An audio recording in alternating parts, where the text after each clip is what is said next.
गुरवे गौरचन्द्राय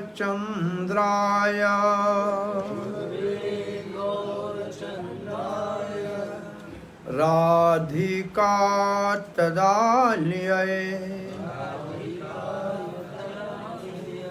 कृष्णाय कृष्णभक्ताय तद्भक्ताय नमो नमः।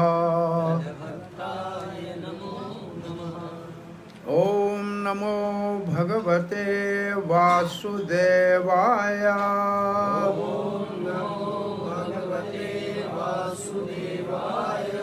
ओम नमो भगवते वासुदेवाय।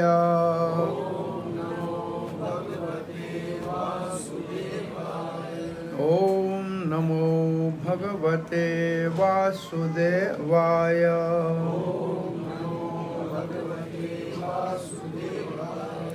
नारायणं नमस्कृत्यं नरं चैव नरोत्तमं देवीं सरस्वतीं व्यासं ततो जयं मुदीरये।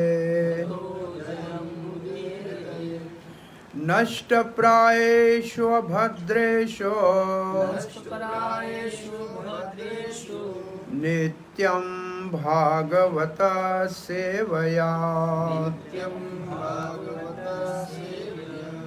भगवती उत्तमा श्लोके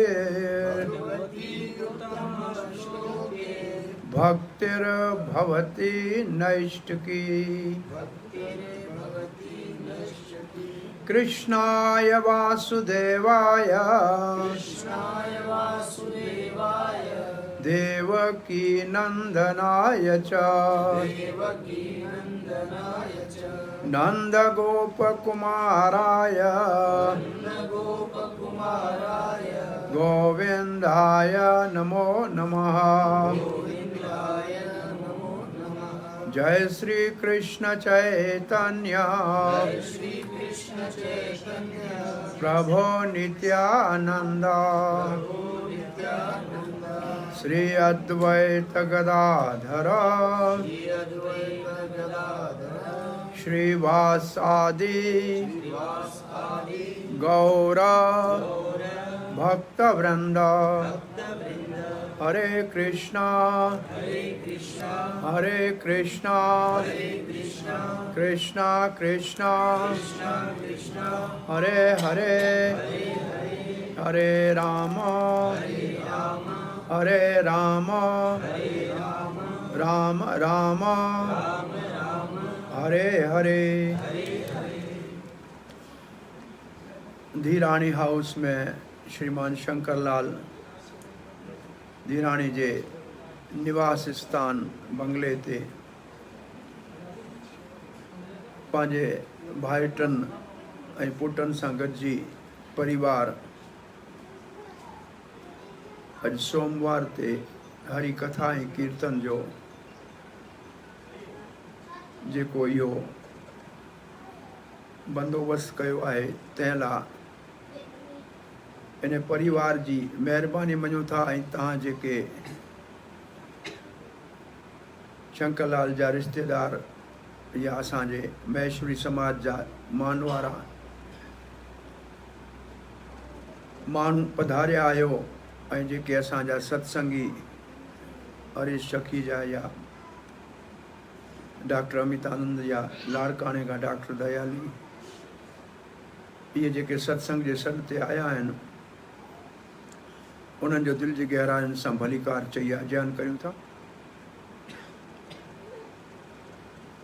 जेको पहिरीं हरे कृष्ण महामंत्र जो संकीर्तन थियो इनके संकीर्तन यज्ञ चइबो आहे। हिकिड़ो यज्ञ में हवन कबो आहे, अग्नि जलाइबी आहे, ब्राह्मण घुराइबा आहिनि, गह तिल जव जी आहुति ॾेई सुहा कबो आहे। पर इहो यज्ञ जेको संकीर्तन है इहो कलयुग ला सब खां काराए तो यज्ञ है। जंहिंमें न दूंहों थींदो, न बाहि बरंदी, न गेह खपे, न पंडित जी ज़रूरत आहे। पर इन जो फ़ाइदो उन्हनि सभिनी यज्ञनि खां सवायूं न 100 गुणा वधीक आहे। इहो संकीर्तन यज्ञ कलयुग जो सभ खां शक्तिशाली यज्ञ आहे। सो आख़िर कलयुग आयो आहे, तंहिंजे करे कुदरती अॼु मुंहिंजे साम्हूं जेको भागवत जो हिकिड़ो श्लोक 12 स्कंद जे 2 अध्याय जो आहे, कलयुग जा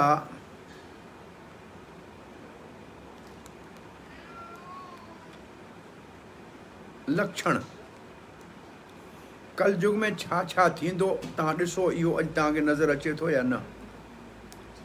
श्री शुक उवाच, सुखदेव गोस्वामी महाराज परीक्षित के 12 स्कंद जे 2 अध्याय में कलयुग जे अवगुणनि जो ज़िक्र करे थो।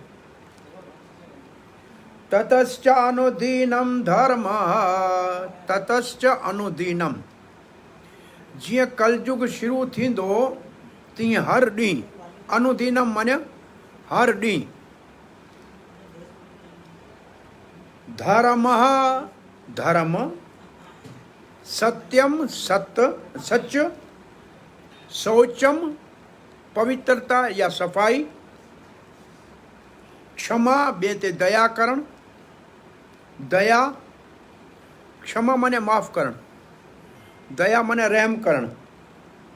कालेन बलीना राजन, कलयुग जे ताक़त सां इहे सभु महाराज परीक्षित ननक्षति, ननक्षति माने घटंदा वेंदा। माने कलयुग में धर्म माण्हुनि जो घटंदो, धर्म ते हलण जो माण्हुनि जो घटि थींदो, सच ॻाल्हाइणु घटि थींदो, जंहिंखे चइजे शौचम चइबो आहे पवित्रता खे, हिकिड़ो ज़िंदगी पवित्र साफ़ सुथरी ज़िंदगी रखणु, उहो तमामु घटिजी वेंदी। क्षमा ऐं दया, 2 अखर आहिनि, क्षमा करणु ऐं दया करणु। दया मानिया कंहिं ॾुखी ॾिसी उनजी भलाई करणु, क्षमा मानिया कंहिं ग़लती कई हुजे उनखे माफ़ करणु। इहे 2 घटिजी वेंदियूं। कालेन बलीना, इहो टाइम ईंदो जेको इहे सभु शयूं समाज में घटंदियूं वेंदियूं। आयु, माण्हुनि जी उमिरि घटंदी वेंदी, बलम ताक़त घटंदी वेंदी, स्मृति यादाश्त घटंदी वेंदी। हाणे रुगो मिसाल ॾियां तव्हांखे यादाश्त जो, डॉक्टर साहब हरे कृष्ण, यादाश्त ॾियां, रुगो मिसाल ॾियां। अॼु खां सम्झो 25 साल पहिरीं हर कंहिंखे 100 मोबाइल नंबर यादि हूंदा घटि में घटि पंहिंजे मिटनि माइटनि जा। अॼु पंहिंजो ई नंबर यादि कोन्हे। इहो सच आहे न। स्मृति माना यादगिरी केतिरी घटी आहे माण्हुनि जी अॼु। सो यादगिरी घटंदी वेंदी, अञा घटंदी वेंदी यादगिरी। इहे सभु शयूं कलयुग जे असर जे करे घटंदियूं वेंदियूं। इहो पहिरियों श्लोक आहे। ऐं ॿिए श्लोक में अॻियां लिखियो आहे, इहो केतिरो सच आहे, इन ते बि ध्यानु ॾिजो। इहो भागवत मां ऐं श्लोक जीअं आहे तीअं पढ़ां थो।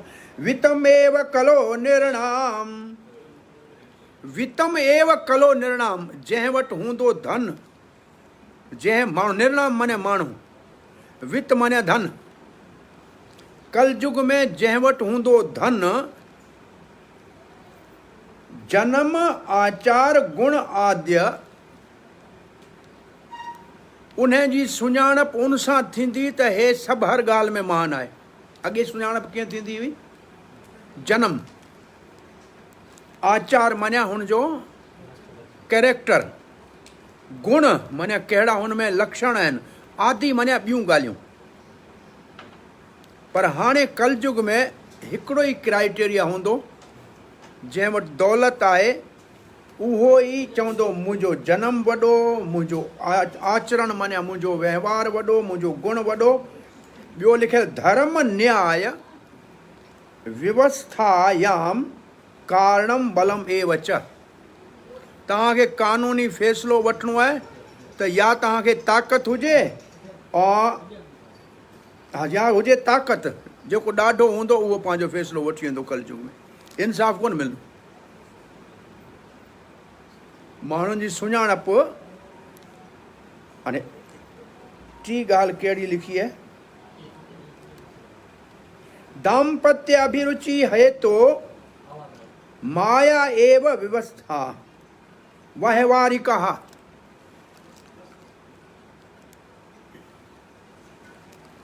छोकरा छोकिरियूं पाण में गॾु रहंदियूं सिर्फ़ु हिक ॿिए जी शकिल खे ॾिसी, मूंखे सुठो लॻो, होए मूंखे सुठो लॻो, उनखे चवंदा असांजी शादी थी वई। हरे कृष्ण। छा थियो?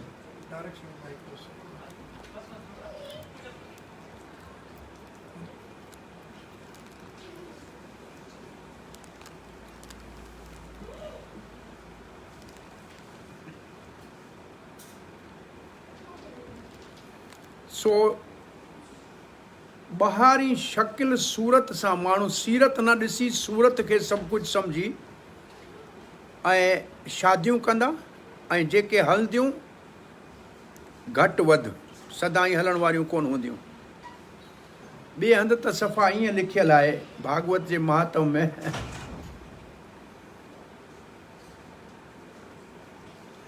जेको मुल्क जो सभ खां सुठो आला क़िस्म जो अन्न हुजे या मेवो हुजे उहो ॿाहिरनि मुल्कनि में मोकिलियो वेंदो, ऐं जेके उनखे पैदा कंदा आहिनि उन्हनि खे सड़ियल रहियल खाइणो पवंदो।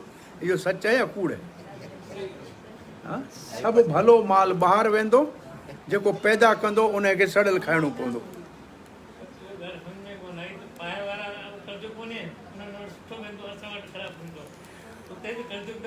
हा, हुतां कचिरो हिते ईंदो, हुतां जेको बेकार शइ हूंदी अॻियां ईंदी असां वटि। हे जनरल हिकिड़ा क्राइटेरिया लिखिया आहिनि। एतिरे क़दुरु लिखियो आहे त छोकिरा वार वधाइण शुरू करण में ख़ुशि थींदा ऐं मायूं वार कटाइण में ख़ुशि हूंदियूं। एसि ताईं लिखियो आहे त मायुनि खे वार कटाइण सुठा लॻंदा, छोकिरनि खे वार वॾा लखण सुठा लॻंदा। ऐं कलयुग जो अॻियों लक्षण, ब्राह्मण रुगो पंहिंजो जणियूं ॾेखारींदो त मां ब्राह्मण आहियां, चवंदा वाह वाह ॾाढो सुठो ब्राह्मण, पर माना 2 पैसे जे धागे सां उनखे ब्राह्मण वञियो वेंदो, भले हुन में लक्षण ब्राह्मण जा न हुजनि। सूत्रम एव लिखियलु छा आहे, विप्रतवे सूत्र एव ही, ब्राह्मण अथव सिर्फ़ु धागे ॾेखारण सां ॿुधायो वेंदो, हुन में लक्षण हुजनि न हुजनि। अॻे चवंदा हो ब्राह्मण जनो ई ॾेखारंदे ॾेखारंदे खीसे मां सिगरेट हेठि किरे थी पई, तम्बाकू हेठि किरे थी पई, पर चवंदासीं ब्राह्मण आहे। सभु असां ॾिसूं पिया कलयुग में इहो व्यवहार आम आहे।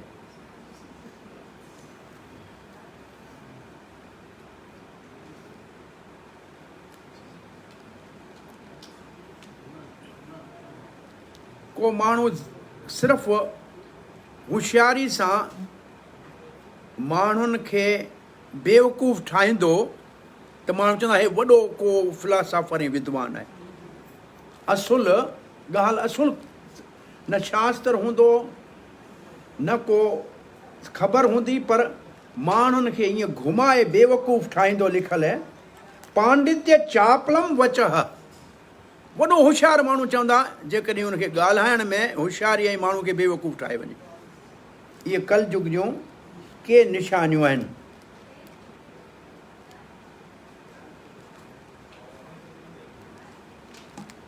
एतिरियूं निशानियूं कलयुग जूं घणियूं हिते लिखियलु आहिनि।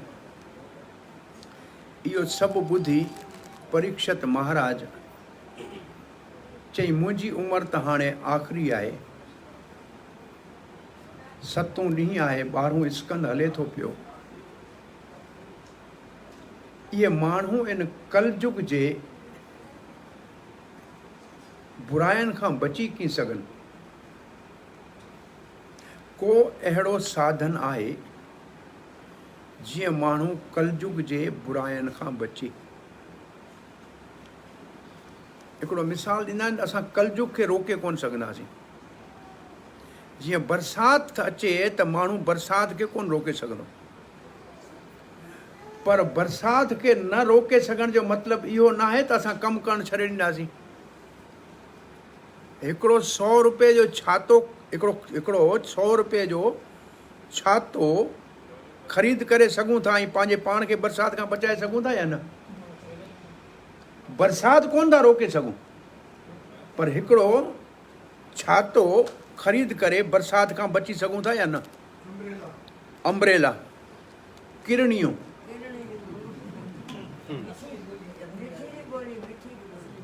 किरणियूं। सो साॻी नमूने सां कलयुग खे कोन था रोके सघूं, पर असां कहिड़ो अहिड़ो छातो खणूं जो असां ते कलयुग जो असरु न थिए। सो परीक्षित महाराज सुवाल पुछियो त आख़िर इहो कलयुग रोज़ पंहिंजा क़दम अॻिते वधाईंदो वेंदो, ऐं इन खां अॻु में कलयुग खे 4 जॻहियूं ॾिनियूं आहिनि परीक्षित महाराज रहण लाइ। कलयुग जे रहण जूं 4 जॻहियूं कलयुग खे ॾिनियूं आहिनि परीक्षित महाराज। जिते जुआ थिए उते रहो, जिते नशो थिए उते रहो, द्यूतम माने जुआ, सुरापान माने नशो, सुरापान माने नशो, शराब या ॿियो।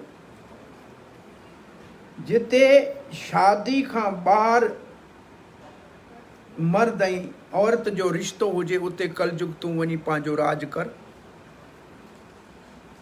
चौथी जॻह ॾिनी जिते जानवरनि खे मारे खाधो वञे थो उते कलयुग तूं वञी पंहिंजो राज कर। चई इहे 4 जॻहियूं कलयुग खे ॾिनियूं।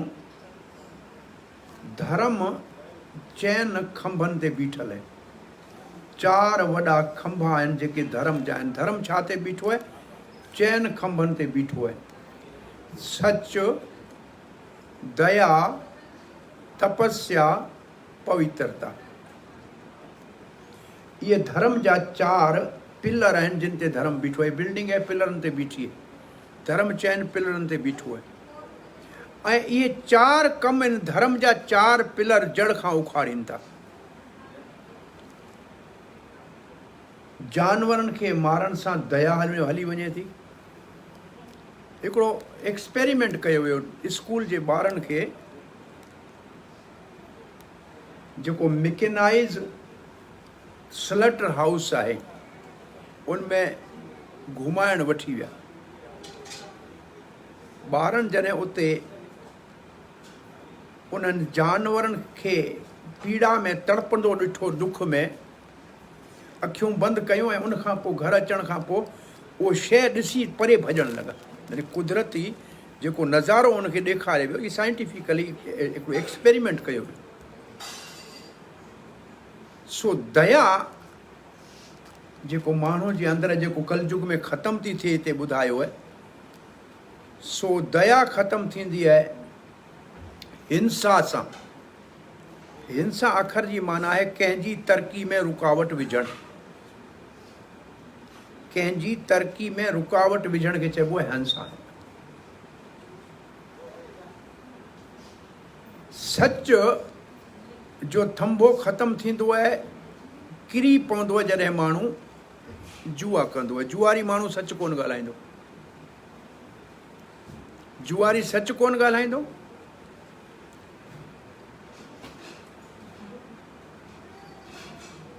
ऐं पवित्रता ख़तमु थींदी आहे विभिचार सां, बुरे वहिंवार सां। ऐं तपस्या ख़तमु थींदी आहे नशे करण सां। नशे करण वारो एतिरो नशे जो आदी थी वेंदो जो तपस्या करण माना जीअं हाणे कलाक हिकिड़े हंधि वेठो कोन थींदो, ॿाहिरि वेंदो। सो इहे 4 जॻहियूं कलयुग खे ॾिनियूं वयूं। ऐं इहे 4 जॻहियूं अॼु दुनिया में हर हंधि सरे आम आहिनि। ऐं कली अखर जी माना आहे, कलयुग अखर जी माना कली माना कलह, कलह माना झगड़ो।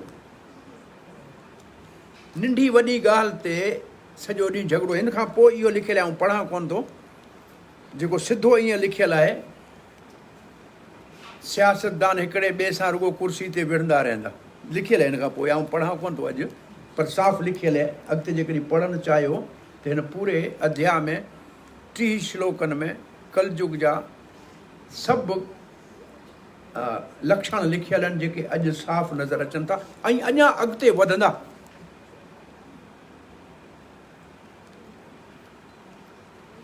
सो परीक्षित महाराज तमामु ॾुखी थियो त हे मुंहिंजी सॼी अवाम इन कलयुग जे कहर जे हेठि। अॻियां इहो बि लिखियल है त अहिड़ियूं बीमारियूं ॾुकार सुनामियूं इहे सभु ईंदियूं कलयुग में, ख़ासि करे इन्हनि ॻाल्हियुनि जो बि ज़िक्र हिन खां अॻु में आहे, हिन खां पोइ हिन भागवत में लिखियल आहे। सो परीक्षित महाराज सुवाल सिधो पुछियो त को रस्तो आहे कलयुग खां बचण जो? कलयुग नथो रोके सघे पर माण्हू पंहिंजे पाण खे कीअं बचाए सघंदा? तॾहिं हिकिड़ो तमामु मशहूरु श्लोक भागवत जो आहे ऐं सफ़ा साफ़ श्लोक आहे। कलेर दोषे निधे राजन, हे महाराज परीक्षित कलयुग दोषनि जो, दोष मानिया ग़लतियूं, दोष मानिया जंहिंमें बुराइयूं हुजनि, उन जो हिकिड़ो वॾो समंड आहे। कलयुग गुनाहनि जो समंड आहे, बुराइनि जो समंड आहे। अञा परीक्षित महाराज वधीक परेशान थियो त माण्हू केॾो बि तरण में होशियारु हुजे पर समंड त पार कोन कंदो। समंड पार करणु एतिरो आसान कोन्हे। अस्ति एको महागुण, वरी सुखदेव महाराज चई पर कलयुग में हिकिड़ो वॾो तमामु वॾो गुण आहे। इहे सभु अवगुण आहिनि पर हिकिड़ो वॾो गुण आहे। महाराज परीक्षित खे ॾाढी ख़ुशी थी, चई भई जल्दी ॿुधाए, जल्दी ॿुधाए। महाराज इहो ॿुधायो जल्दी, इहो कहिड़ो वॾो गुण आहे? मां राजा आहियां, जेकॾहिं इन गुण खे मां पाण क़बूल कंदुसि त मुंहिंजी रैयत पाणे उनखे क़बूल कंदी। छाकाणि इहो गीता जो हिकिड़ो मशहूरु श्लोक है, यद यद आचरति श्रेष्ठ तद तद एवत्रो जनः। जीअं वॾा माण्हू पंहिंजो रवैयो रखंदा, आम माण्हू उनजो नकल कंदा। यानी इंसान कुदरती तव्हां ॾिसंदा त वॾनि माण्हुनि जो नकल करे थो। जहिड़ा माण्हू वॾा कंदा ओड़े नमूने आम माण्हू कंदो। त वॾा माण्हू मिसाल थींदा, आम माण्हू उनजे पोयां हलंदा। तंहिंजे करे वॾा माण्हू केरु आहिनि? शास्त्र चए थो वॾा माण्हू घर में वॾो आहे पीउ, स्कूल में वॾो आहे उस्ताद, मुल्क में वॾो आहे बादशाह, ऐं पंहिंजे शागिर्दनि लाइ वॾो आहे उस्ताद। इहे 4 कुदरती गुरू आहिनि। भागवत में हिकिड़े हंधि लिखियल आहे उनखे पीउ थियण जो हक़ न आहे जो पंहिंजे औलाद खे सिधे रस्ते ते हलाए, जनम मरण खां मुक्त कराइण लाइ रस्तो नथो ॾेखारे। उनखे पत्नी खे पाणी ग्रहण करण जो मानिया शादी करण जो हक़ न आहे जेकॾहिं हुनजो पालन पोषण ठीक तरह नथो करे सघे। अखर जेको पति आहे न, उनजी माना आहे पात्यते इति पति, माना पंहिंजी पत्नी जो पालन पोषण, औलाद जी शिक्षा जो सॼी ज़िम्मेवारी खणे, उनखे चइबो आहे पति। ऐं पत्नी अखर जी माना आहे जेको पति खे ग़लति रास्ते ते किरण खां बचाए। पतन माना किरण अखर आहे, जेको पति खे बुरे रस्ते ते वञण खां बचाए, उनखे चइबो आहे पत्नी। संस्कृत में पत्नी जी माना इहा आहे। पत्नी हिकिड़ो किलो आहे जेको इंसान खे बुराई खां बचाए थो। त घर हिकिड़ो किलो आहे, इन करे घर ठाहिबो। सो पति तॾहिं पत्नी खे पालन पोषण जी ज़िम्मेवारी खणे जेकॾहिं हुनखे सही रस्ते ते हलाए, भॻवान जी सेवा में लॻाए सघे। गुरु तॾहिं शिष्य खे स्वीकार करे जॾहिं उन शिष्य खे जनम मृत्यु खां मुक्त करण लाइ सम्झाणी ॾियण लाइ उन में, या पाण मुक्त हुजे तॾहिं ॿिए खे मुक्त करे। भई जंहिंजा हथ खुलियल हूंदा उहा ॿिए जा हथ खोलींदो न, पाण ॿधल हूंदो त ॿिए खे कीअं खोलींदो? 1000 माण्हुनि जा हथ पोयां ॿधा पिया हुजनि त हिकिड़े ॿिए खे खोले कोन सघंदा। भई 500 अंधा माण्हू चवनि त सिॼु कोन उभरियो आहे त उनजी ॻाल्हि खे हिकिड़ो ॿारड़ो चए न सिॼु उभरियो आहे त ॿारड़े जी ॻाल्हि सची चए पई, छाकाणि अखियूं आहिनि न ॿ, बाक़ी सभु अंधा आहिनि। हिकिड़ो दफ़ो बीरबल खां अकबर पुछियो त भला मुंहिंजे राज में अंधा घणा आहिनि? इहा अखियुनि वारा। चई साईं अंधा। चई अंधा कीअं न, सभु घुमनि पिया। चई हलो गॾिजी हलूं। कीअं? बीरबल चयो अपनी ॿोली में, तूं ढेरो वटि तो हल डोर, हा तूं खण ढेरो, बादशाह आहे तूं, अहिड़ो नंढो कमु हर को माण्हू चए साईं हे छा था करियो? चई लिख अंधनि जी लिस्ट में, ॾिसे कोन थो छा थो करी, अंधो आहे छा? हर को माण्हू पुछे हे छा थो करी, ऐं छा थो करी, लिख अंधनि जी लिस्ट में। अखियुनि वारो त को नज़र ई कोन थो अचे। हिकिड़ो भॼन गायो भक्ति विनोद ठाकुर, जेको जज हो पंहिंजे वक़्त जो, ब्रिटिश जो जज हो, ब्रिटिश गवर्नमेंट जो जज हो ऐं तमामु वॾो विद्वान हो, केदारनाथ दत्त। वो भक्ति विनोद ठाकुर जे नाले सां तमामु वॾो मशहूरु आचार्य, जंहिं अंग्रेज़ी ज़बान जे अंदरि भागवत खे दुनिया में अंग्रेज़ जे ज़माने में आम कयो। उहो लिखे थो, जीव जागो गौर चंद्र बोले, माया पिशाची ने खोले। अरे भाई इंसान जागो जागो जागो, तव्हां जागो। त बुझा सुता पिया आहिनि छा सभु? चई हा सुता पिया आहिनि। छा में? चई माया जी गोद में। अखियूं आहिनि, उथिया आहिनि, हलनि था, खाइनि था, पीअनि था, पर असल में पंहिंजो फ़ाइदो कंहिं में आहे इहो अञा ताईं सम्झ के कंहिं कोन आयो। व्यासदेव जॾहिं भॻवान जो दर्शन कयो भागवत लिखण खां अॻु में, त भॻवान जे बिल्कुलु पुठियां माया खे ॾिठो, ऐं माया जीअं छाया हुजे, जीअं पाछो हुजे, तीअं बिल्कुलु पूरे नमूने सां भॻवान जे वस में हुई।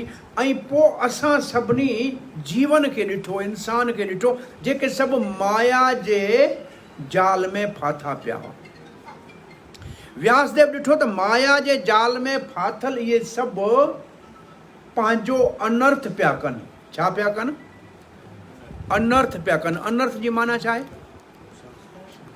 अर्थ माने फ़ाइदो, अॻियां लॻो माने पंहिंजो नुक़सानु पिया कनि। त छा असीं सभु पंहिंजो अनर्थ था करियूं न दुनिया में?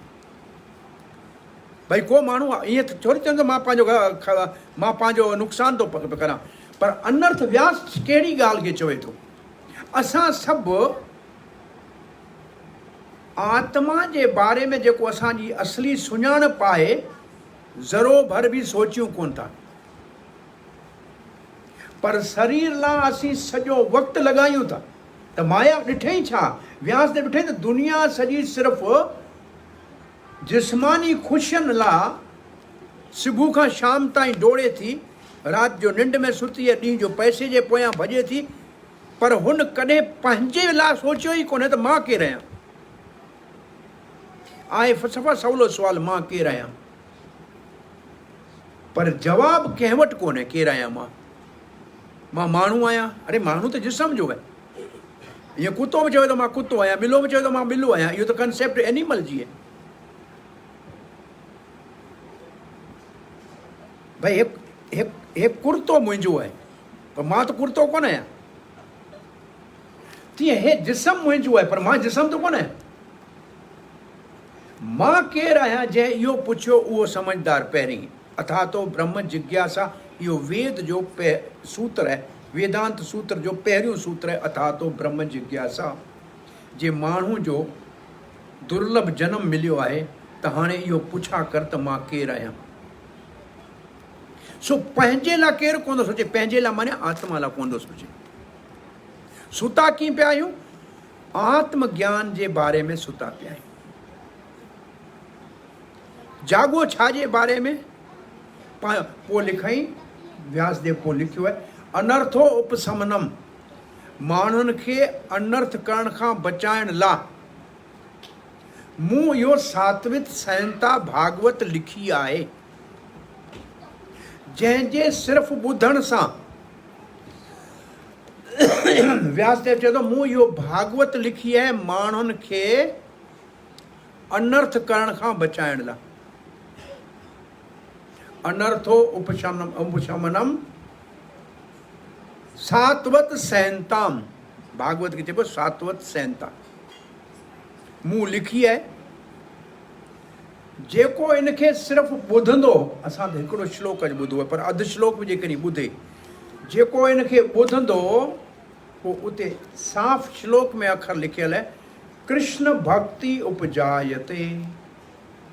उनजी दिलि में जेको असल खां भॻवान जी भक्ति भरी पई आहे उहो हिकदमि ज़ाहिर थी पवंदी, ॿाहिरां किथां वठी कोन अचणी आहे। तव्हां असां सभिनी जे दिलि में पहिरीं खां ई भॻवानु पंहिंजो प्रेम भक्ति भरे रखी आहे, को दिलि ख़ाली कोन्हे, सबकी गठड़ी लाल। सभिनी जे दिलि में इहो असली भॻवान जो प्यारु पियो आहे। प्रभुपाद महाराज अमेरिका में जॾहिं भगवत गीता जो सत्संग कयो त चयो जेकॾहिं इन्हनि जी दिलि में इहो भक्ति न हुजे हा त पोइ मुंहिंजे सत्संग ॿुधण सां इहो भक्त कीअं थियनि हा। तंहिंजी माना हिननि जे अंदरि पहिरीं पई, मूं सिर्फ़ु हिनखे जाॻाइण जो तरीक़ो सेखारियो त इहो हर कंहिंजे दिलि में पई आहे पहिरीं खां, पर भागवत ॿुधण सां इहो भक्ति जागृत थींदी। हिकिड़ो कई दफ़ा मिसाल ॾींदो आहियां, आम सम्झाइण लाइ इहो मिसाल हिकिड़ो आहे।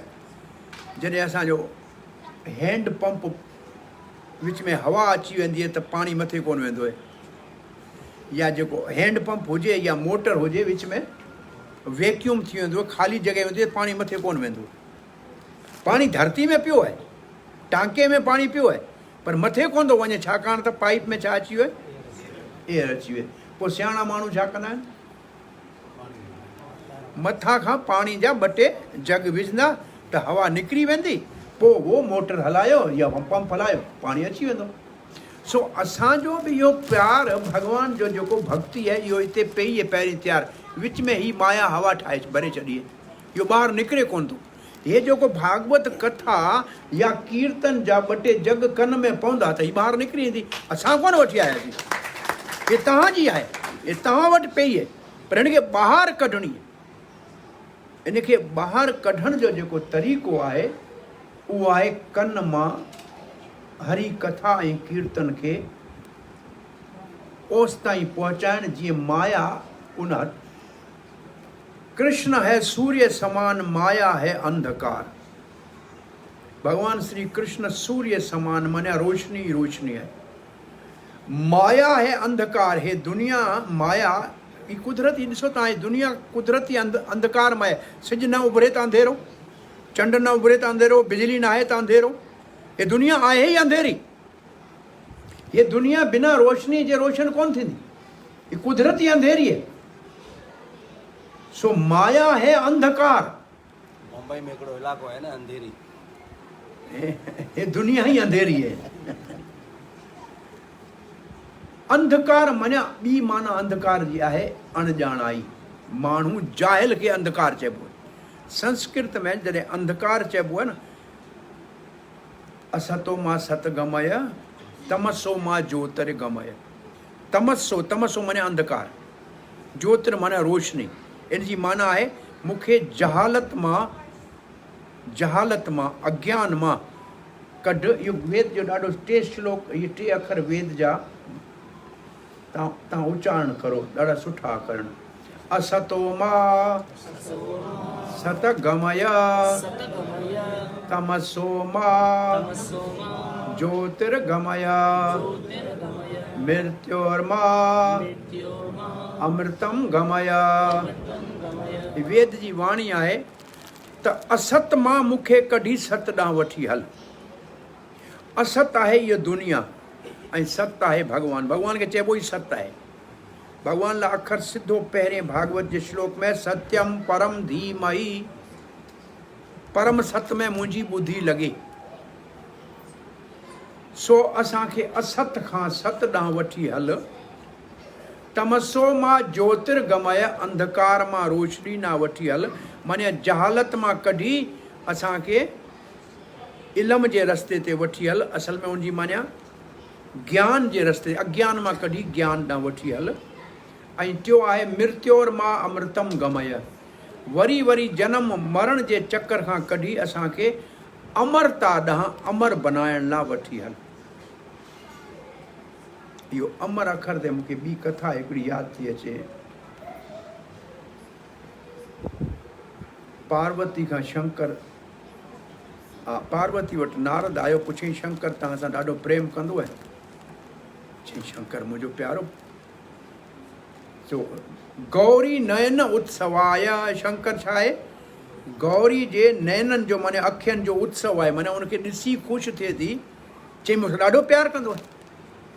चई पर शंकर जे गले में जेको इहे खोपरियुनि जी माला आहे, खोपरियूं इंसान जूं मुंड माला पाए थो, इहो कंहिंजी पुछजांइ सही, ॿुधाईंदो कोन, पर तूं बि 38 वारो ज़िद ज़रूरु कजां। नारद हलियो वियो, भॻवानु भोलेनाथ आयो, पार्वती वटि प्रणाम करे शेवा करे विहारे पुछियो अॼु मूंखे ॿुधायो हे मुंडियुनि जी माला छो पाती आहे? चई पार्वती ईअं न पुछ। चई न जो मूंखे ॿुधाइणो पवंदो। चई तोखे ॿुधण को पुछण जी ज़रूरत कोन्हे। ऐं नारद चई वियो अॻिते, जॾहिं तोखे ॿुधाए न पोइ तूं चइजां त मूंखे अमर करे छॾ। इहो उनखां ॿियो सुवालु ज़रूरु पुछजांइ। आख़िर 3 दफ़ा जॾहिं पार्वती चयो अॼु ॿुधाइणो पवंदो, तॾहिं पुछई त नारद आयो हो छा? छो जो इहो तो कॾहिं एसि ताईं ज़िद कयो ई कोन, इहो ज़िद थी करी ॻाल्हि छा आहे? चए नारद आयो, चए नारद आयो या न आयो, पर मूंखे ॿुधायो। तॾहिं शंकर चई इहो आख़िरी ताज़ी खोपरी सती जी आहे, जॾहिं तूं दक्ष यज्ञ में पंहिंजे पाण खे इहो योग अग्नि में भस्म कयो। हे सभु तुंहिंजियूं खोपरियूं आहिनि, तूं मुंहिंजी जनम जनम खां पत्नी आहीं। तूं मरीननि खां, तुंहिंजे मरण खां पोइ तुंहिंजी मुंड मुंहिंजे गले में रखंदे। हाणे पार्वती चई मूंखे अमर कर। चई हल अमरनाथ, जेको अमरनाथ यात्रा थींदी आहे न, जिते बर्फ़ जो सोन लिंग ठहियलु आहे, उनखे अमरनाथ चवंदो न, उते वठी वियो शंकर पार्वती खे। ऐं पोइ हुते तांडव नृत्य कई जीअं प्रलय जे वक़्तु कंदो, त को ॿियो सावारो न ॿुधे, छाकाणि इहो ॾाढी कॉन्फिडेंशियल माने ॾाढी ॻुझी कथा आहे, हर माण्हू खे ॿुधण जो हक़ु कोन्हे। सो जॾहिं सभु जीव उतां भॼी विया, तॾहिं भागवत जी कथा शंकर पार्वती खे ॿुधाइण शुरू कई। अमर करण वारी कथा भागवत ॿुधाइण शुरू कई। 5 स्कंद भागवत जो जॾहिं आयो, उनमें आहे सॼो तारा मंडल ऐं धरती, ऐं उहो अहिड़ो आहे, पढ़ंदे पढ़ंदे ॿुधंदे ॿुधंदे पार्वती खे अखि लॻी वई। ऐं शंकर चयो तूं हा कंदी रहिजां त ॿुधी थी पई। पार्वती खे निंड अची वई, हिकिड़ो नंढड़ो हेॾो अंडो पियो हो, उन मां तोतो निकितो, ऐं तोतो हा करे वियो। शंकर अखि खोले ॾिठो त हे पार्वती त अखि लॻी वई आहे, हे त तोतो पियो ॿुधे। चई तोते खे तो इहो अहल ई कोन्हे, हिन मुंहिंजी भागवत ॿुधी वरी हीउ अमर थी वियो। तोते जे पोयां भॻो शंकर, पार्वती तेसि ताईं जाॻे रोकियो। उहो तोतो असल में सुखदेव गोस्वामी भॻवानु शंकर खां भागवत ॿुधी आयो ऐं व्यासदेव जे पुट जे रूप में पोइ प्रकट थियो। सो अमर कथा, भागवत जी कथा अमर करे थी। इन करे चयोसि मृत्योर मां अमृतम गमय, मृत्यु मां मूंखे अमृता ॾांहुं वठी हल। सो असां ॻाल्हि कहिड़ी पे कई, किथां पे कईसीं त कलयुग जे सभिनी बुराइनि जे समंड खां पार थियण लाइ हिकिड़ो वॾो गुण आहे कलयुग में। कलयुग जी हिकिड़ी मान्य तव्हांखे ॿुधाई, कहिड़ी ॿुधाई यादि आहे? झगड़ो। हिकिड़ो पुराणे ज़माने में चारानी हूंदी हुई न, तंहिंमें 25 पैसा हूंदा। पोइ जॾहिं कंहिंखे चवानी ॾींदा हुआसीं न, चारानी ॾींदासीं त उहो वापसि 2 आने में 12 पैसा वापसि ॾींदो। इहो दुकानदार जो नेम ईंदो हो, तव्हां 25 पैसा हुनखे ॾियो, ॿिया 2 आने जी शइ वठो त वापसि में 12 पैसा ॾींदो। उहो कसाई खां को वठणु वियो गोश्त, हुनखे 12 पैसा वठी, तूं 13 छो थो रखी? भाई तूं 13 छो थो रखी? मूंखे 13 ॾे न। भई 13 पैसा बि 12 पैसा बि 12, 13 पैसा बि 12। उहो हिकिड़े पैसे ते एॾो झगड़ो थियो, उहो जेको हुनजो फरसो पियो हणण वारो, उहो हणी हुन माण्हू खे मारे विधई हिकिड़े पैसे लाइ। इहो अकल जो माने पैसे जी को वैल्यू कोन्हे, पर माण्हू माण्हू खे मारे थो छॾे। करे जेल जे अंदरि, जेल में वेंदा आहियूं कॾहिं गीता ॿुधाइण लाइ, भई उन्हनि खे तव्हां बुराइनि खां बचो। त हिकिड़ो नौजवान खे मूं ॾिठो, मुंहिंजो तूं जेल में आहीं कीअं? चई हिकिड़े मुंहिंजी गाॾी खे ओवरटेक कयो, 2 दफ़ा कयो, मूंखे कावड़ आई, मां हुनखे गोली हणे मारे छॾियो। मूंखे ॿुधाए इहो को मां झगड़े जो मुंहिंजो कोई वजह आहे छा? मुंहिंजी गाॾी खे ओवरटेक कई, मूं हुनखे गोली हणे मारे छॾियो, हाणे वेठो अंदरि जेल में। हिकिड़ी जुवेनाइल जेल जंहिंमें 18 सालनि खां नंढा ॿार आहिनि, 2000 खां मथे ॿार आहिनि। असां वियासीं, मुंहिंजो भई तव्हांजो जेल में आहियो, तव्हांजा ज़िम्मेवार असां आहियूं, जे असां तव्हांखे सही रस्तो ॾेखारियो आहे, तव्हां हिते कोन अचो आहे। तव्हांखे अॼु हुअणु खपे किथे कॉलेज यूनिवर्सिटी में पढ़ण जे बजाए तव्हां जेल में वेठा आहियो। इहे तव्हांजे माइटनि जो या असां चङनि मुड़ुसनि जो कमु हो, तव्हांखे सही रस्तो कोन ॾेखारियो, तव्हां अॼु हिते वेठा आहियो। वीचारा पोइ रोअण लॻा। हिकिड़े खां मूं पुछियो, तूं आएं छो जेल में? चई मुंहिंजे चाचे चयो त मोबाइल चोरी करे अचु। मूं कंहिंजो मोबाइल चोरी कयो? मूंखे तुंहिंजो चाचो जेल में आयो? चई चाचो कोन आयो। मूं चयो चाचो त कोन आयो, तोखे ख़बर आहे भॻवानु तुंहिंजी दिलि में वेठो, उहो जेल में बि आयो अचे। उहो मां बि सम्झां थो। मुंहिंजो पोइ तूं भॻवान जो पासो खण, जेको चयो त उहो कमु, या चाचे जो कमु छो थो कयो? चाचो चाचे कमु चाचे करायो, चाचो त आयो ई कोन अंदरि। सो अहिड़ा माण्हुनि खे ॾिसो त नंढी नंढी ॿी कलयुग जी माना हाणे ॿुधायां थो। पहिरीं कलयुग जी माना तव्हां ॿुधी, हाणे ॿी माना कलयुग जी कहिड़ी आहे? केशव लहिते इति कली। तमामु आसानी सां जेको भॻवान खे, केशव खे, कृष्ण खे, केशव कलिमल हारी, उनखे आसानी सां असांखे हासिलु कराए, इहो कलयुग जी हिकिड़ी वॾी ख़ूबी आहे। हिकिड़ो सुवालु पुछियो आहे त परीक्षित जॾहिं कलयुग खे कब्ज़े में करियो हो त हुनखे मारे छो न छॾियो, असांजी जान छुटी पवे? इहो सुवालु हिकिड़ो उथारियो वियो भई कलयुग खे मारे छॾिया। चई परीक्षित भलो माण्हू हो, उनमें सभ में उनखे भलाई नज़र आई। भई ॻाढ़ो चश्मो पाईंदासीं सभु ॻाढ़ा नज़र ईंदा आहिनि, पीलो पाईंदासीं सभु पीला, ऐं साओ पाईंदासीं सभु सावा नज़र ईंदा। सो कलयुग भलो माण्हू, उनखे सभ में भलाई नज़र ईंदी हुई। परीक्षित खे सभ में भलाई नज़र ईंदी। हिकिड़ो दफ़ा द्रोणाचार्य चयो युधिष्ठिर खे त सॼे राज में वञी को बुरो माण्हू ॻोल्हे आ, घुमी फिरी शाम ताईं वापसि आयो, साईं बुरो मिलियो ई कोन। छाकाणि हुनखे सभ में चङाई नज़र अची वई। दुर्योधन खे चयो त तूं चङो माण्हू ॻोल्हे आ, सॼो ॾींहुं ॻोल्हाए मोटी आयो, साईं हिकिड़ो चङो माण्हू कोन, हिकिड़े ई राज में। माने जंहिंजी जहिड़ी नज़र, जैसी दृष्टि वैसी सृष्टि। सो कहिड़ी ॻाल्हि पे कई? हरे कृष्णा। हा, परीक्षित खे टिकण छो ॾिनो कलयुग खे? हा, परीक्षित में चङाई, कलयुग में 2 चङाइयूं नज़र आयूं। हिकिड़ी चङाई इहा, सत्य युग में माण्हू बुरो सोचींदो हो तॾहिं बि उनखे उनजो फल भोगणो पवंदो, करे या न करे, पर बुरो सोचे तॾहिं बि उनखे भोगणो पवंदो। पर कलयुग में केतिरो बि बुरो सोचे जेसिताईं न कंदो तेसिताईं उनखे गुनाह मिलंदो ई कोन, उनखे ॾंड मिलंदो ई कोन। हिकिड़ो वॾी फ़ाइदो कलयुग जो इहो आहे। ॿियो कलयुग में फ़ाइदो उनखे इहो नज़र आयो त चङो कमु हथ सां न करे, पर चङो सोचे तॾहिं बि उनखे फल मिली वेंदो।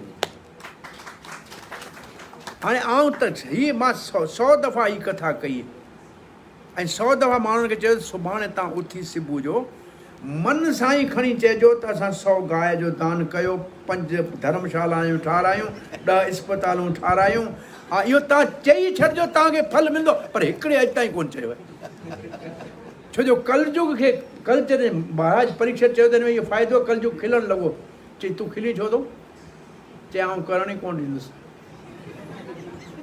उहो सोचींदा ई कोन, हुनखे सुबुह जो उथी आउं इहो करण ई कोन ॾींदुसि। छो जो पहिरीं अख़बार पढ़ंदा, हुन में ॾिसंदा सभई पाप रोज़ु बेईमानी करण, अकेलो थोरी आहियां। उथी पहिरीं भागवत पढ़ंदो त भॻवानु यादि ईंदो, पहिरीं उथी अख़बार पढ़ंदो त अख़बार में लिखियलु छा आहे। हिते एक्सीडेंट थियो, हीउ मरी वियो, हिन बेईमानी कई, को चङी ॻाल्हि त कोन लिखियलु आहे। त हिते सभु दुनिया अहिड़ी आहे, मां अकेलो थोरी आहियां। हरे कृष्ण। टी जेको कलयुग जो सभ खां वॾो असली फ़ाइदो आहे,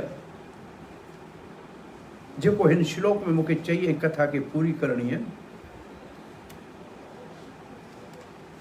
जेको यज्ञ करण सां मिलणु मुश्किल हो, जेको ध्यान में सालनि ताईं वेहण सां मिलणु मुश्किल हो, जेको तमामु घणो दान पुण्य करण सां मिलणु मुश्किल हो, उहो कलयुग में सफ़ा आसानी सां सभिनी खे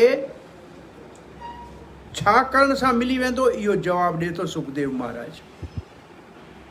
सुखदेव महाराज चवनि था, कलेर दोषे निधे राजन अस्ति एको महागुण। कलयुग में भले केतिरियूं ई बुरायूं छहनि हुजनि, समंड बुरायुनि जो हुजे, पर हिकिड़ो एॾो वॾो गुण आहे जे उनखे केरु ज़िंदगी में अपनाए त सभु बुरायूं ख़तमु थी वेंदियूं ऐं समंड आसानी सां पार करे वेंदो। समंड छा आहे? पोइ उहो समंड सुकड़ जी एतिरो नंढो थींदो जेतिरो हिकिड़े गांइ जे वछड़े जे खुर में पाणी हुजे, एॾो नंढड़ो थी पवंदो, नंढड़ो ॿार बि उन मथां टिपी ॿिए पासे हलियो वेंदो। गो वत्स वछड़े जे खुर जेतिरो नंढो थी पवंदो। चई आख़िर उहो ॿुधायो छा आहे? हाणे सुखदेव जे महाराज जे मुख मां इहे अखर निकिता आहिनि। इहो अखर अॼोके सत्संग जो तव्हांजे लाइ संदेश या पैगाम आहे। इन हिकिड़े अखर खे तव्हां जेकॾहिं जीवन में अपनायो, ज़िंदगी में क़बूलियो, त कलयुग जे सभिनी मुश्किलनि जे विच में ही तव्हांजे लाइ अम्ब्रेला थींदो, छातो थींदो ऐं तव्हांखे कलयुग जे सभिनी बुराइनि खां बचाइण जो वॾे में वॾो कवच थींदो। इहो रक्षा जी लक्ष्मण रेखा थींदी। हाणे इहे अखर मां सुखदेव जे मुख मां निकिता आहिनि, उहो उच्चारण करियां थो। अस्ति एको महागुण। हाणे सुखदेव महाराज जा अखर आहिनि, भागवत में लिखियल आहिनि, मां सिर्फ़ु उच्चारण करे तव्हां ताईं इहो पैगाम पहुचायां थो। कीर्तन कृष्णस्य मुक्त संग परम ब्रजेत। कीर्तन कृष्णस्य, व्यासदेव सफ़ा साफ़ नालो ॿुधायो आहे, कृष्ण जो कीर्तन। न चईं ब्रह्म जो कीर्तन, न चईं परमात्मा जो कीर्तन, साफ़ नालो ॿुधायो कृष्ण कीर्तन। कुझु ॿियो चई सघे पियो, पर साफ़ तमामु क्लियर ॿुधायो कीर्तन कृष्णस्य। कीर्तन कृष्णस्य भागवत जी पूर्ण आहुति जो मुकमिल जिते भागवत थिए थी, उते आख़िरी श्लोक में लिखियल है, नाम संकीर्तन यस्य सर्व पाप प्रणाशनम। गरजी जेकॾहिं भॻवान जो नालो जपियूं त सभु पाप जा पक्षी ईअं उॾी था वञनि जीअं कंहिं वण ते हज़ारे पखी वेठा हुजनि। हिकिड़ो ॿार बि ताड़ी वॼाईंदो त सभु उॾी वेंदा कोन उॾी वेंदा। ते ही असांजे शरीर रूपी वण ते कई जन्मनि जे पापनि जा पखी वेठल हुजनि। भॻवान जे संकीर्तन में असां आनंद सां ताड़ी था वॼायूं त सभु इहे उॾामी था वञनि। इहो माण्हू सभिनी पापनि खां मुक्त थी थो वञे। सो कीर्तन कृष्ण से मुक्त तो करे संग परम व्रजेत, मानिया वो भगवान जे बिल्कुल वेझो थो आणे। भगवान जो सानिध्य संस्कृत वर्ड है, सानिध्य मीन्स एसोसिएशन। भगवान जे बिल्कुल वेझो संगी साथी थो बनाए। जियां अर्जुन ला कृष्ण संगी साथी ऐं सारथी थियो। सफ़ा सवलो कमु अथई। जियां भगवत गीता में अर्जुन जे रथ ते अॻियां कृष्ण वेठो आहे ऐं अर्जुन खे उन सॼे वॾे महाभारत जे अंदरि कुरुक्षेत्र जी लड़ाई मां कामयाबु कयो, जेको अर्जुन जे वस जी ॻाल्हि कोन हुई। भीषम द्रोण इहे, भीषम त पंहिंजी इच्छा मृत्यु जो वरदान जो कवच पाए वेठो, उनखे मारण वारो केरु कोन हो। द्रोणाचार्य गुरु हो अर्जुन जो, उनखे अर्जुन जीते कोन थिए सघियो। ऐं इहो परशुराम जो शिष्य, टेई परशुराम जा भॻवान जा शिष्य आहिनि, ऐं करण बि मरण वारो कोन हो। पर कृष्ण जी कृपा सां अर्जुन इन्हनि सभिनी ते विजय हासिल कई, फतेह हासिल कई कृष्ण जी कृपा सां, छाकाणि कृष्ण उन सां गॾु वेठो। सो जो कृष्ण जो कीर्तन कंदो, कलयुग में कृष्ण जो छातो उन जे मथे, त पोइ कलयुग उन ते को असरु कोन कंदो। इहो हिकिड़ो कलयुग जे सभिनी बुराइनि खां बचण जो ऐं सभ खां आसान भागवत जे अखरनि में सुखदेव महाराज मुख मां निकितो आहे। सो हाणे असां 5 मिंट भॻवान जो कीर्तन करे ऐं उन खां पोइ सभु प्रसाद खाईंदासीं। हरे कृष्ण। कोई सुवाल है कंहिंजो?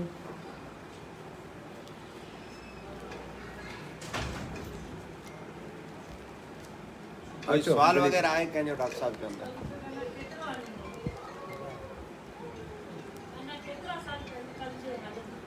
छा चयो पुटु? केतिरा साल कलयुग हलंदो? कलयुग 4,32,000 साल उमिरि आहे। उनमां सिर्फ़ु 5 साल ऐं 200 साल खनि विया आहिनि।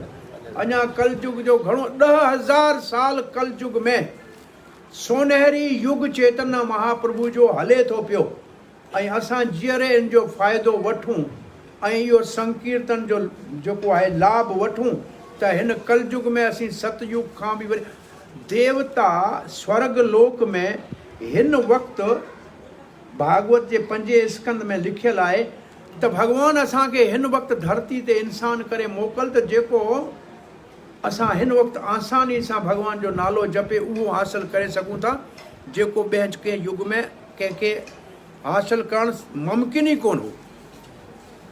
उहो चवंदा असां कोई चङा कमु कया तंहिंजे करे असांखे देवता ठाहियो वियो। माना चङा कम त असांजा ख़र्च थी विया देवता ठाहे, कुझु चङा बचिया हुजनि असांजा त असांखे हिन वक़्तु हिन धरती ते इंसान करे मोकल। सो हीउ वक़्तु ॾाढो सुठो आहे कुदरती।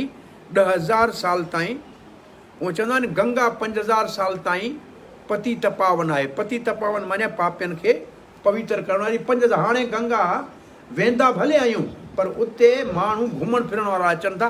उहो पवित्रता जेको गंगा जी माण्हुनि जे मन में उहो हाणे कोन्हे। पर 10,000 साल ताईं भॻवानु जगन्नाथ अॼु बि पतित पावन आहे। अञा 5,000 साल उनजो असरु इन धरती ते रहंदो। ऐं भॻवानु श्री गौर हरि चैतन्य महाप्रभु जो इहो कली काल में जंहिं इहो अगकथी कई हुई, पृथ्वी ते आचे यत्र नगर आदि ग्राम। इन धरती ते जेतिरा बि ॻोठ शहर आहिनि सर्वत्र होई बि मोए नाम प्रचार। सभु जॻह इन हरे कृष्ण महामंत्र जो उच्चारण थींदो। अॼु उहो अखियुनि सां असां ॾिसूं था पिया। ऐं सम्झां त उहो 1996 में 100 साल पूरा थिया श्रील प्रभुपाद जे जनम जा।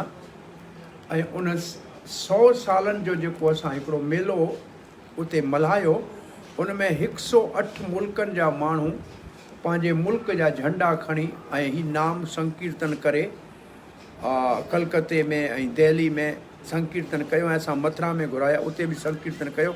माना इहो जेको अगकथी हुई उहो असल में सच नज़र अचे थी पई त दुनिया जे ॻोठ ॻोठ में शहर शहर में कलयुग में घटि 10,000 सालनि ताईं इहो असरु रहंदो ऐं असांखे उनजो फ़ाइदो मिलंदो। असीं हिन वक़्त में आहियूं, इहो असांजो ख़ुशकिस्मत आहियूं। हरे कृष्ण।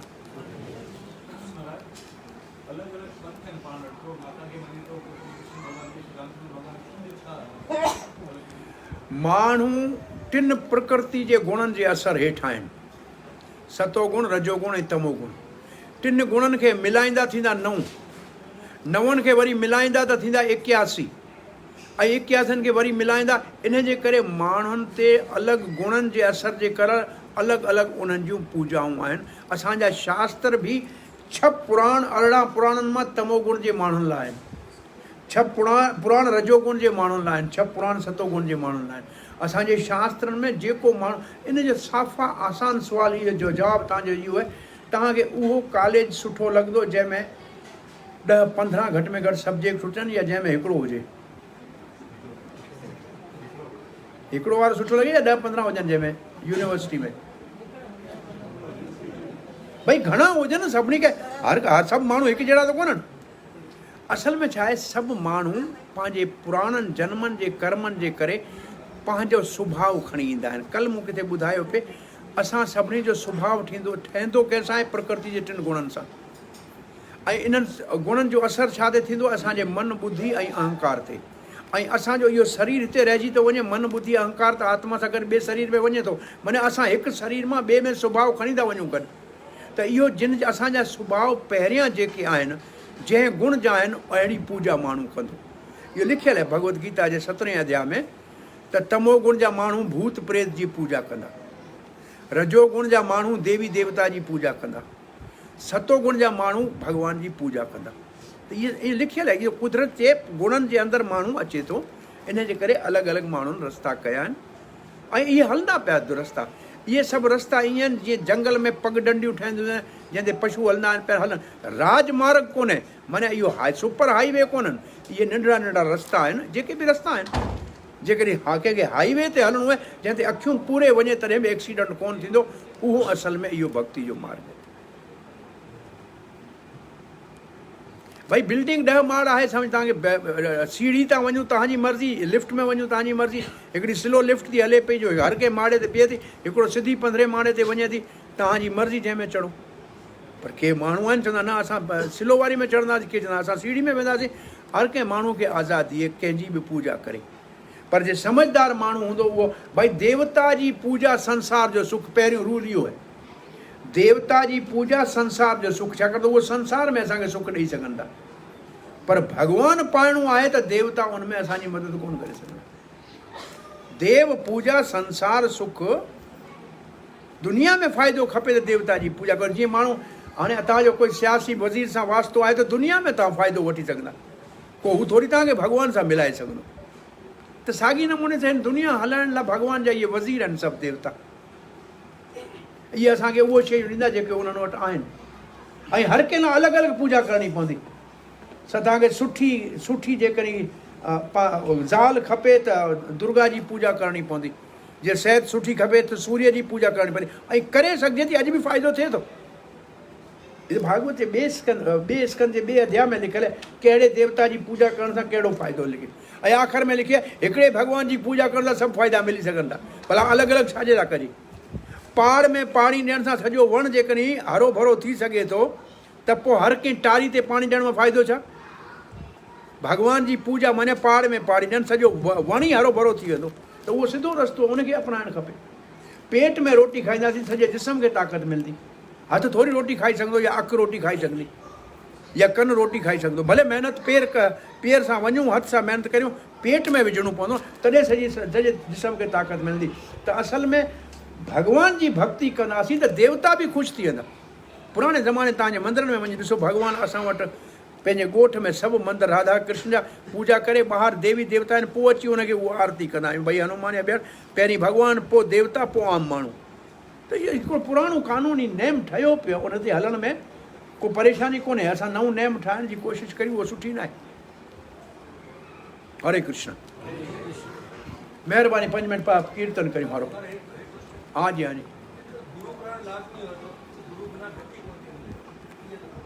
पहलो गुरु कीअं उहो सम्झणु खपे, मुंहिंजो गति कीअं उहो सम्झणु खपे, उहा कर। भई गुरू न गति सम्झणु खपे, तॾहिं भले माण्हू खे करणु खपे या न करणु खपे। सिधो वेरी सिंपल। मुंहिंजो हिन जो जवाबु सिधो इहो आहे सफ़ा, ॿार जो स्कूल वञणु ज़रूरी आहे न? बिना स्कूल जे ॿार को अखर अ ब क अलफ़ बे कोन पढ़ी सघंदो। तंहिंखां पोइ तव्हां स्कूल में ॿारु दाख़िल कंदा आहियो त ॻोल्हींदा आहियो कहिड़ी स्कूल सुठी आहे, हुन में दाख़िल कयो, सोचींदा आहियो कोन सोचींदा आहियो? सोचींदा आहियो न? भई अॻे सभु स्कूलियूं सुठियूं हुयूं, तंहिंजे करे परेशानी कोन हुई। हाणे कुझु सुठियूं आहिनि, कुझु सुठियूं कोन आहिनि।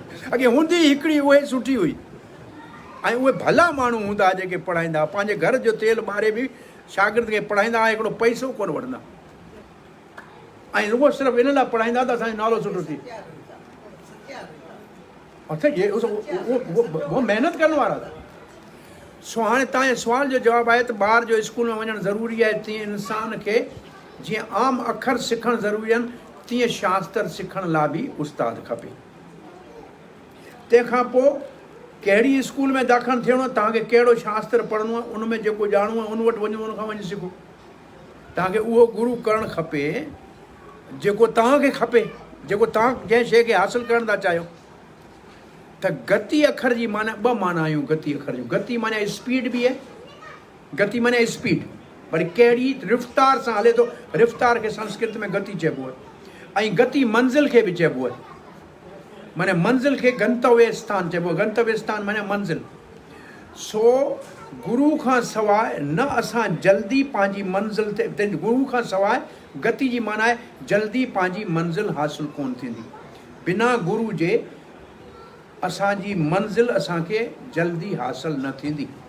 तंहिंजे करे गुरू करणु खपे। हाणे मुंहिंजो ॿियो हिन जो जवाबु इहो हूंदो, छोकिरी जॾहिं घर में जवान थींदी आहे त भला पहिरीं छोकिरो हुन लाइ ॻोल्हींदा आहियूं या पहिरीं पंडित ॻोल्हाईंदा आहियूं शादी करण लाइ?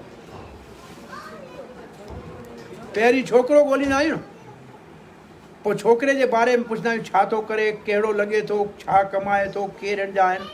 छोकिरो असां सुञाणे वरितो, तंहिंखां पोइ ॾिसंदा आहियूं भई पंडित कहिड़ो असांखे मिले थो जेको इहो शादी वारो कमु कराए। सो गुरू आहे पंडित जी जॻह ते। तव्हां पहिरीं इहो फ़ैसिलो करियो त तव्हां छोकिरो कहिड़ो ॻोल्हियो त जंहिंसां तव्हां शादी करणु था चाहियो, चाहे छोकिरो हुजे या छोकिरी हुजे। माना तव्हांखे पाइणो भॻवानु आहे, गुरू करिणो आहे छाजे लाइ? भॻवानु पाइण लाइ, गति भॻवानु आहे।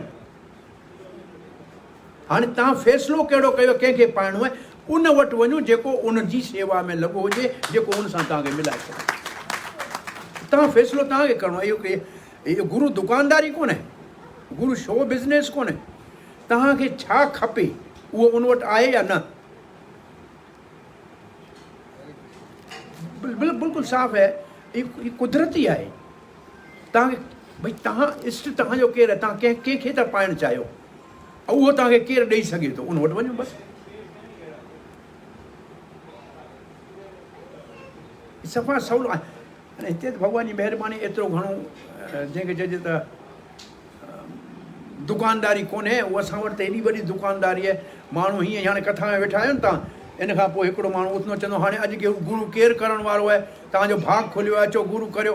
ऐं हो वरी सामान बि गॾु रखी वेठा आहिनि, हे नारियल पियो, बसि वञी गुरू वटि रखो, तुंहिंजो चेलो थी वियो। उनखे आउं चवंदा इहो आहे आई कैंप जी ऑपरेशन। डॉक्टर हिकिड़ो ईंदो लाहौर खां, ॿियो आयो हूंदो कराची मां, ऑपरेशन करे हो वेंदो पंहिंजे, तव्हांजी अखि ठहे त ठहे, न ठहे त तव्हांजी वरी हथ ई कोन ईंदो। उहो अहिड़ो गुरू न कजो जेको ईअं जान छॾाइण वारो हुजे। गुरू जी माना जेको तव्हांखे शिक्षा ॾे, सेखारे, तव्हांजे सभिनी शक शुभनि खां तव्हांखे मुक्त करे, तॾहिं उहो गुरू माने जेको असल में अंगर खां वठी जीअं ॿार खे माउ हलाइणु सेखारे थी गुरू जो कमु आहे, तीअं जीअं ॿार खे माउ पीउ पढ़ाए समाज खे सुठो इंसानु ठाहे ॾियनि था, तीअं गुरू जो फ़र्ज़ु आहे पंहिंजे शिष्य खे चङो बनाए भॻवान खे अर्पण करे त हे तुंहिंजो भक्त आहे। असल में इहो मतिलबु आहे गुरू जो। रुगो गुरू थियणु सुठो, गुरू थियणु शेवा आहे। पीउ थियणु जेॾो कमु आहिनि, उनखां वधीक भारी कमु गुरू थियणु आहे।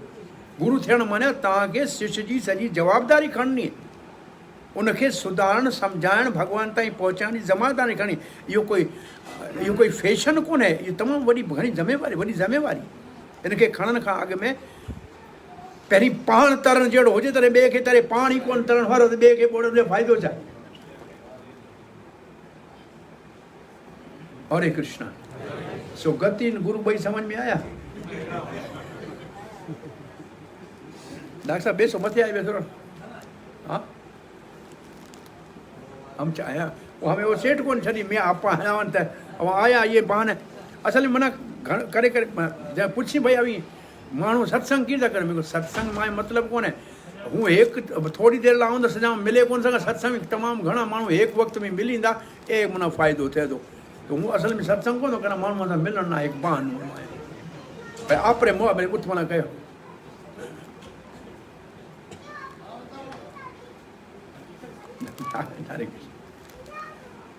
अच्छा 5 मिनट कीर्तन करियो। छो जो हे सॼी बिल्डिंग असां ठाही, हाणे मथे प्लास्टर करियो, इंटीरियर डेकोरेशन कीर्तन, रुगी बिल्डिंग ढांचे मां कमु कोन हलंदो। पहिरियों कीर्तन जेको कयो उहो बिना खोटीसी, पोइ असां सॼी बिल्डिंग जो हाणे तव्हांखे ठाहे ॾिनो ढांचो, मथे करियो कीर्तन त थिए प्लास्टर इंटीरियर, पोइ खायो प्रसाद। हरे कृष्ण।